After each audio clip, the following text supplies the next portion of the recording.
नमस्कार.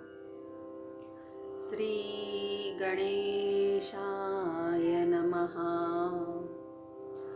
श्री सरस्वत्यै नमः. श्री सद्गुरु चरणकमलाभ्यां नमः. गणाधीश जो ईश सर्वा गुणांचा, मुळारंभ आरंभ तो निर्गुणांचा. नमो शारदा मूळ चत्वार वाचा, गमो पंथ आनंत या राघवाचा. जयाचा जनी जन्म नामार्थ झाला, जयाने सदा वास नामात केला. जयाच्या मुखी सर्वदा नाम कीर्ती, नमस्कार त्या ब्रह्म चैतन्य मूर्ती. महायोगपीठे तटे भीमरथ्यां वरं पुण्डरीकाय दातुं मुनीन्द्रैः समागत्य तिष्ठन्तमानन्दकन्दं परब्रह्मलिङ्गं भजे पाण्डुरङ्गम्. सर्वमङ्गलमाङ्गल्ये शिवे सर्वार्थसाधिके, शरण्ये त्र्यंबके गौरी नारायणी नमोस्तुते. या देवी सर्वभूतेषु मातृरूपेण संस्थिता, नमस्तस्यै नमस्तस्यै नमस्तस्यै नमो नमः. श्रीकुलस्वामिन्यै नमः. गंगा माता की जय.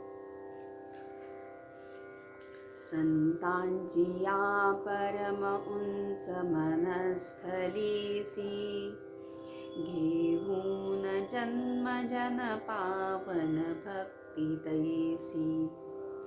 तू वाहते सहिम पर्वत कन्यके गे, भागीरथी कर पवित्र मला निजांगे.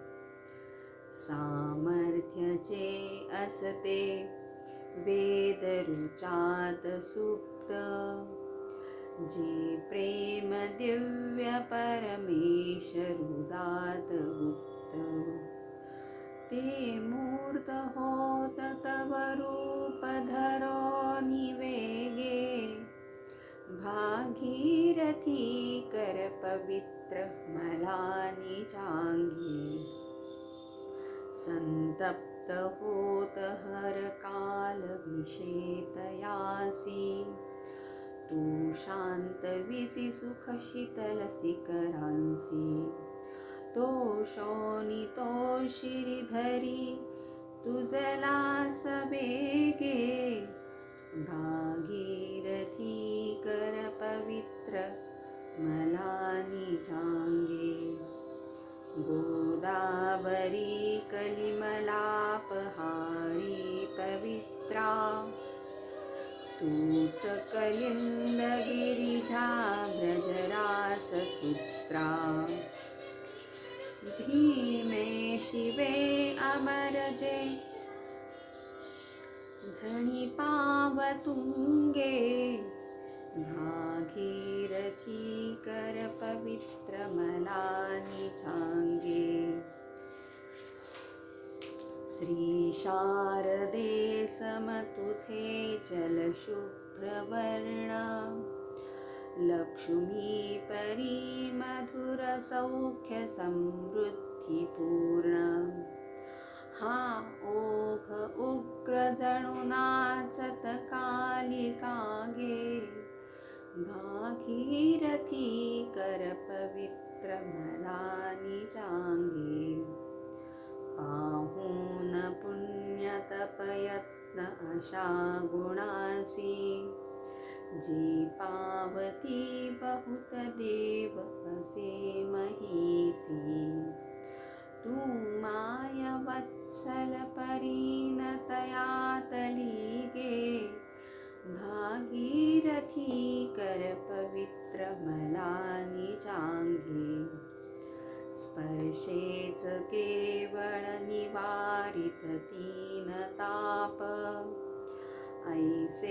प्रसिद्ध जननी तव एक आप, त्याचीच साक्ष पटली मजसी इथे गे, भागीरथी कर पवित्र मला निचांगे, मी पाहिले तुझसी सद्गुरूचे रुदात, तेथे कृपा करुण वत्सल तू नितांत, आता इथे ही वरदा जननी तशी गे, भागीरथी कर पवित्र मला निचांगे, भागीरथी कर पवित्र मला निचांगे, भागीरथी कर पवित्र मला निचांगे। गंगा माता की जय। हर हर हर गंगे भागीरथी भागीरथी भागीरथी।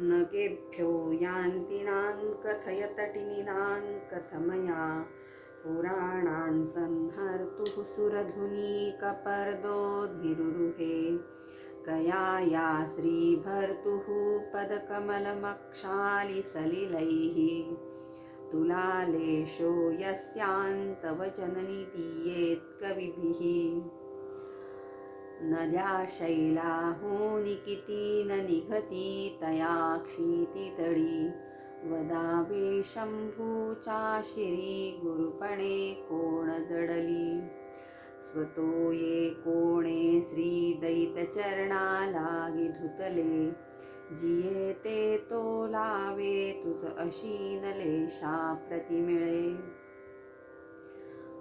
जगन्नाथ पंडित गंगेची स्तुती करताना म्हणतायत 22व्या श्लोकामध्ये, हे माते, पर्वतातून अनेक नद्या उगम पावतात, पण त्यातली तुझ्या खेरीज कोणती तरी शंकराने शिरोधार्य केली आहे काय, किंवा कोणी विष्णूचे पाय धुतले आहेत काय, म्हणून कवी सुद्धा तुझी तुलना इतर नद्यांशी करत नाही। अशा प्रकारे गंगा नदीचं श्रेष्ठत्व जगन्नाथ पंडित व्यक्त करत आहे। हे सुरगंगे, पर्वतातून निघणाऱ्या किती नद्या त्रिपुरासुराचा नाश करणाऱ्या शिवाच्या जटाजूटावर आरूढ झाल्या, सांग बरे। किती नद्या लक्ष्मीपती श्री विष्णूच्या पदकमलास आपल्या जलाने प्रक्षालन करत्या झाल्या। हे आई, कवींनी तुला जिची थोडी उपमा द्यावी अशी कोण आहे। आप्पा म्हणतात, पर्वतातून असंख्य नद्या उगम पावतात, पण त्यातील कोणाला तुझ्यासारखे भाग्य लाभले आहे। त्रिपुरारी शंकराच्या मस्तकावर आजवर कोणाला स्थान मिळाले आहे काय। कमलनाभ लक्ष्मीपती श्री विष्णूची चरणकमले आपल्या निर्मल जलाने तूच धुतलीस ना, म्हणून मी कवीच्या अंतःकरणात कल्पना करणारा असून सुद्धा तुझी कोणत्याही नदीशी तुलना मला करता येत नाही। माते गंगे, तूच तुझ्यासारखी आहेस। विष्णूंच्या पदकमलापासून निघालेली व भगवान शंकराच्या जटेत आरूढ झालेली एक तरी नदी तुझ्यासारखी आहे का। तुला उपमा द्यावी अशी कोणीही नाही, तुझ्यासारखी तूच आहेस। इथे अनन्वय अलंकार जगन्नाथ पंडितांनी साधलेला आहे। विधत्ता निशंकं निरवधी समाधिं विधिरहो, सुखं शेषेतान् हरिरविरतं नृत्ययतु हरः, कृतं प्रायश्चित्तैरलमथ तपोदानयजनैः, सावित्री कामानां यदि जगति जागर्ति भवति। अनुष्ठिन एकांती निरवधि समाधि प्रतिविधि, निजोशेषिन सौख्ये हरिहर करो तांडव विधि, तपे कृच्छेदाने उगली यजमानासी न पवे, प्रदात्री कामांची जरी जगी तुझी मूर्ती मिरवे। ध्यानमग्न ब्रह्मदेव, सुखाने शेषशयन करणारे विष्णू व तांडव नृत्याब्दंग भगवान शंकर यांच्यासाठी तपे दाने व्रते करणाऱ्या भक्तांच्या उद्धाराचे काम तर गंगामाते तूच करतेस। असे जगन्नाथ पंडित या ठिकाणी म्हणत आहेत. कामना निर्माण करणारी जर तू जगामध्ये जागी आहेस तर मग ब्रह्मदेव निशंकपणे अमर्याद काळ समाधीत राहो. हरिशेषावर सुखाने झोप घेऊ. शंकर अखंडपणे नृत्य करू. मग प्रायश्चित्ते, तप, दान, यजन करण्याची काय गरज आहे, असे जगन्नाथ पंडित म्हणतात. ते म्हणतात की हे गंगे, तूच जर ब्रह्मस्वरूप आहेस, तूच जर मला मुक्ती देणार आहेस, तर विष्णूनी शेषावर शय्या करू दे, मला काहीच फरक पडत नाही. किंवा तो शंकर अखंडपणे नृत्य करू दे, मला कोणताही फरक पडत नाही. आप्पा म्हणतात, गंगे, आता चतुरानन ब्रह्मदेव निवांतपणे ध्यान लावून एकांतात जाऊन बसो, काहीही करो, कारण आता मला त्याचे काहीच काम उरले नाही. तसेच भगवान शंकर निरंतर तांडव करो. भगवान विष्णूही शेषाच्या सुखसय्येवर सुखाने झोपो. प्रायश्चित्ताने पाप जाते आणि तेही आता निवृत्त होऊ. या ठिकाणी जगन्नाथ पंडित अतिशय पश्चातापदग्ध अवस्थेमध्ये आणि गंगेला शरण आलेले आहेत, गंगा मातेला. आता तप करण्यातही काही महत्त्व उरले नाही. यज्ञ नको, दान नको, त्याचे आता काहीच कारण नाही, कारण तुझ्यासारखा आम्हाला आधार उरला नाही. सर्व इच्छा पुरविणारी तुझ्यासारखी प्रेमळ माता भूमीवर जागत असता दुसरे कोणी हवे कशाला? ब्रह्मा, विष्णू, महेश यांची सर्व कामे करण्यास गंगा समर्थ आहे. तप, यज्ञ, दान ही साधने पाप नष्ट करतात. तपाने वाल्मिकीने, यज्ञाने युधिष्ठिरादी राजांनी, कर्ण, रंतिदेव, रघुराजा यांनी दानाने ईश्वर प्राप्त केला. पण ही सर्व कामे करणारी गंगा आहे, म्हणून इतर साधनांची गरज नाही. विधी म्हणजे वित्खाती, विश्वम, जो विश्व निर्माण करतो. ब्रह्मदेव, हरी, हरती सर्वेशान दुःखं, सर्वांचे दुःख हरण करणारा. भगवान विष्णू, हरहा, हरती विश्वन, विश्वाचे हरण करतो तो शंकर. जननी, जनयती विश्वन, विश्वाला जन्म देणारी. ब्रह्मा, विष्णू, महेश यांची कामे आता गंगाच करत असल्यामुळे त्यांना काम उरले नाही. म्हणून त्या 3 देवांनी आता विश्रांती घ्यावी. यात ब्रह्मा, विष्णू, महेश यांची निंदा नाही, तर गंगेची स्तुती आहे. या ठिकाणी गंगेचं उदात्तीकरण केलेलं आहे जगन्नाथ पंडितांनी, आणि खरोखरच गंगा ही उदात्त आहे.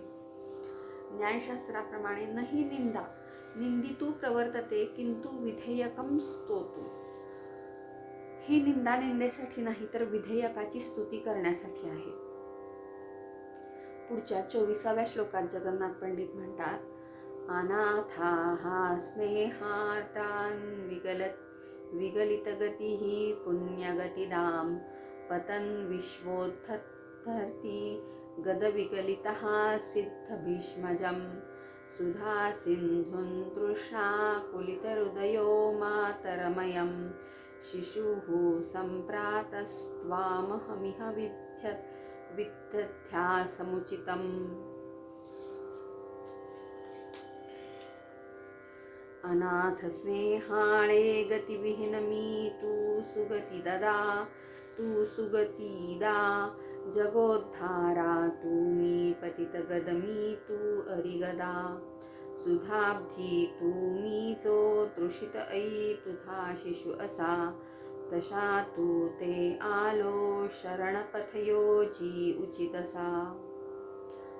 जगन्नाथ पंडित म्हणतायत, हे गंगे, मी अनाथ तू प्रेमळ, मी अगतिक तू गतिशील, मी पतित तू पतित पावन, मी रोगी तू उत्तम वैद्य, मी तहानलेला तू सुधा सागर, मी बालक तू आई. आता मी तुला शरण आलो असून तूच मला योग्य मार्ग दाखव, असे जगन्नाथ पंडित या ठिकाणी म्हणत आहेत. आप्पा म्हणतात, हे गंगा माते, मी अनाथ आणि तू स्नेहमयी आहेस. मी अगतिक, तू सन्मार्ग दाखवणारी, मी सतत घसरतो, तू ते पाहतेस व विश्वाचा उद्धार करणारी तू. मी नाना रोगांनी पीडित, तू मूर्तिमंत दिव्य औषध, मी तहानेने व्याकुळ, तर तू अमृताचा सागर. आता किती आक्रोश करू, तू आई, मी लेकरू, तुझ्या पदराला झोंबू धरू पाहत आहे. माते, तुला योग्य वाटेल तेच कर. जगन्नाथ पंडित स्वतःला अनाथ म्हणवतात. त्यांना काशीच्या पंडितांनी लवंगीमुळे वाळीत टाकले होते. सर्व संत स्वतःला अनाथ, पतित पाणी म्हणवतात व परमेश्वराला उद्धार करणारे मानतात.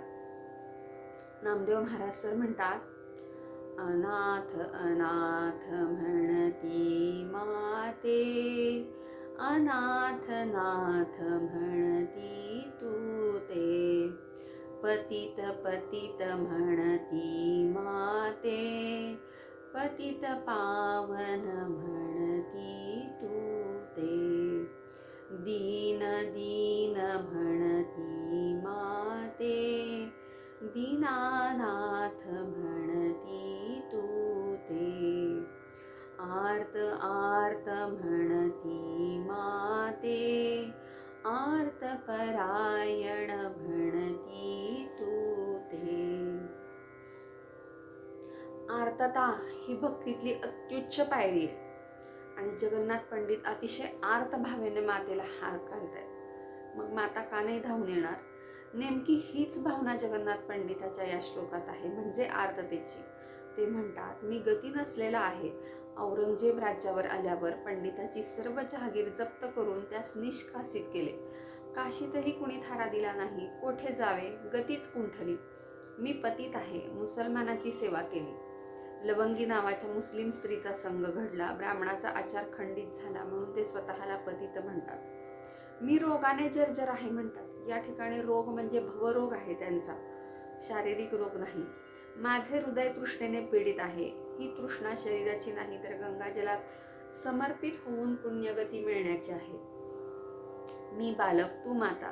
बालकाने कितीही चुका केल्या तरी आई क्षमा करून त्याच्यावर प्रेमाचा वर्षाव करते, म्हणून गंगेला माता म्हटले आहे. शंकराचार्य सुद्धा देवीला असेच म्हणतात. मत्समहा पातकी नास्ति पापग्नि त्वत्समाहिन, एवं ज्ञात्वा महादेवी यथा योग्यं तथा कुरु. शंकराचार्य भगवतीला म्हणतात, माझ्यासारखा पातकी कोणी नाही, तुझ्यासारखी पाप नष्ट करणारी कोणी नाही. हे जाणून हे महादेवी तू योग्य वाटेल तर कर. संत कवी दासगणू महाराज सुद्धा पांडुरंगाला म्हणतात, महान पापी मी परी तू आपुला म्हणशी, विलोनो वै वैवस्वत नगर कोलाहल भरो. पुढच्या 25व्या श्लोकामध्ये जगन्नाथ पंडित गंगेची स्तुती करताना म्हणतात, विलीनो वै वैवस्वत नगर कोलाहल भरो, गता दूता दूरं क्वचिदपि परेतान् मृगयितुं, विमानानां व्रातो विदलयति विधिर्विशदां, कथा ते कल्याणी यद्विधी महिमण्डलमगात्. विराले निशेषे यमनगरीचे जे गलबले, पहाया प्रेतांते माणे फिरती दूत उगले, विमानांच्या संघे विबुध पथ सोडी स्वनियमा, जसा आला भूमी सुखकर तुझा कीर्ती महिमा. हे गंगे माते, तुझी कल्याणकारी कथा पृथ्वीवर उपलब्ध झाल्यापासून जन्म मरणाच्या फेऱ्यातून यमयातनातून सुटका झाल्यामुळे यमपुरीतला हल्लकल्लोळ थांबला असून यमदूतांना त्यांच्या सावजासाठी खूप दूर दूर फिरावे लागते. उद्धारलेल्या जनांसाठी स्वर्गातून येणाऱ्या जाणाऱ्या विमानांचा अशा प्रकारे देशोदेशी संचार वाढलेला आहे, असे जगन्नाथ पंडित गंगेला म्हणत आहेत. आप्पा म्हणतात, हे माते भागीरथी जेव्हापासून या भूमीवर तुझी कल्याणकारी कीर्ती पसरली तेव्हापासून नरकातील दुःखितांचा कोलाहल मावळता झाला. यमपुरी ओस पडली. यमाचे दूत पृथ्वीवर पापी मृतांना शोधून नरकात नेण्यासाठी दूर दूर हिंडतात आणि इकडे स्वर्गाचा मार्ग मात्र गजबजलेला आहे. दिव्य विमानांचा तांडा लोकांना उद्धरून स्वर्गाला नेत आहे. गंगा या पृथ्वीवर आल्यापासून तिच्या जलात स्नान करणारे सगळेच स्वर्गात जाऊ लागले. या ठिकाणी अतिशयोक्ती अलंकार वापरलेला आहे कवींनी. त्यामुळे यमपुरी ओस पडली. तेथील कोलाहल संपला. पापी लोकांना नरकात आणण्यासाठी यमदूत देशोदेशी भटकू लागले, पण त्यांना ओढून आणण्यासाठी मृत पातकी मिळेना, कारण सगळेच गंगेमुळे पापरहित होऊन स्वर्गाकडे दिव्य विमानातून जात होते. या ठिकाणी अतिशयोक्ती अलंकार आहे. गंगेची नुसती कल्याणकारक कथा पृथ्वीवर आली तर हे आश्चर्य घडले. महिमंडल म्हणजे पृथ्वीचा गोल. पृथ्वी ही गोल आहे हे भारतीयांना युरोपच्या आधी हजारो वर्ष माहीत होते. वैवस्वत म्हणजे यमहा, विवस्वान म्हणजे सूर्य, त्याचा पुत्र वैवस्वत म्हणजे यम, द्विवी स्वर्ग, त्यात राहणारा देव, दिव्य विमानातून देव ज्या मार्गाने स्वर्गात जातात त्या मार्गाने गंगेने पापमुक्त केलेले लोक दिव्य विमानांनी जाऊ लागले. त्यामुळे देवतांचे मार्ग विदारू लागले. इतक्या विमानांच्या झुंडी जाऊ लागल्या. गंगाजल ज्यांनी प्राशन केले त्यांच्याकडे बघण्यास सुद्धा यम असमर्थ आहे, असे आद्य शंकराचार्य म्हणतात. तव जलममलंगेन निपितं परमपदं खलु तेन गृहीतं मातर्गंगे त्वय्यो भक्ताः किल तं दृष्टुं न यमः शक्तः. हे माते गंगे, तुझे निर्मल जल ज्याने प्याले त्याला खरोखरच ब्रह्मपद मिळाले, परमपद मिळाले. आई गंगे, तुझा जो भक्त आहे त्याच्याकडे पाहण्यास यमसुद्धा असमर्थ आहे. नरक निवारणी जान्हवी गंगे, कलुष विनाशिनी महिमोत्तुंगे. हे जान्हवी गंगे, तू नरक निवारण करणारी व पाप नष्ट करणारी आहेस. गंगा माता की जय. स्फुरत काम क्रोध प्रबलतर संजात जटिल ज्वरज्वाला जाल ज्वलित व पुष्पान्नः प्रतिदिनं हरन्तां संतापं कमपि मरुदुल्लासलहरी छाटा चञ्चत्पाथः कणसरणयो दिव्यसरितः.